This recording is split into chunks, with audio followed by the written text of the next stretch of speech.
വിളിക്കും. അപ്പൊ ഞാൻ അന്ന് വൈകുന്നേരം കണ്ട് അപ്പൊ വിളിച്ച് ചീത്തയൊക്കെ ചെയ്ത് ഞാൻ അങ്ങോട്ട് പോയി. ഞങ്ങൾ സാധാരണ ഇവിടെ വരാന്തയിൽ എല്ലാവരും ഇരിക്കും. അനിയത്തി വരും കെട്ടിയവരുള്ളത് ഞാൻ അന്ന് ഇരിക്കില്ല. അന്ന് ഇരിക്കാൻ പറ്റില്ല മഴയതുകൊണ്ട്. പക്ഷെ ഇയാളെ അപ്പൊ ആ മഴ കാറ്റ് വന്നപ്പോ ഒരു ഡോറടച്ചവളാ. ഡോറടച്ചിട്ട് അയാൾ ഉള്ളിലേക്ക് കയറി. ആ നിമിഷത്തിൽ ഈ കൂട്ടുകാർ വന്നിട്ടുണ്ട്. കൂട്ടുകാർ അപ്പൊ തന്നെ പോകുന്നത്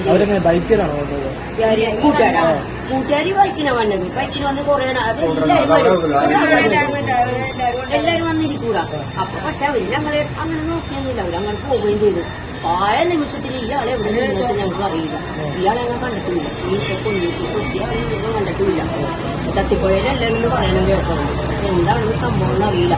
പക്ഷെ ആ നിമിഷം തന്നെ ഞാൻ ഇവപ്പടെ വീട്ടിൽ പോയിരുന്നു ചേച്ചി. ഞങ്ങൾ അപ്പൊ തന്നെ വരുമ്പോ അറിയില്ല അപ്പോഴത്തെ കാൽക്കൂട്ടം കൂടിയായിരുന്നു. ഒരാൾ വിളിച്ചിട്ടോട് ചേച്ചി ഇവിടെ വന്നേ ചേച്ചി ഇവിടെ ഒരാളുടെ ചോരയിൽ കിടക്കണമെന്ന് പറഞ്ഞു. ഞാൻ പെട്ടെന്ന് നോക്കിയപ്പോ അയ്യോ ഞാൻ കണ്ടോ ചെറിയ പറ്റുകയും ചെയ്തു. കടനെ എനിക്ക് പറ്റുന്നില്ല. കടനെ ഇങ്ങോട്ട് പിന്നെ കുറെ ആളുകൾ ജീവൻ കൂടിയത്.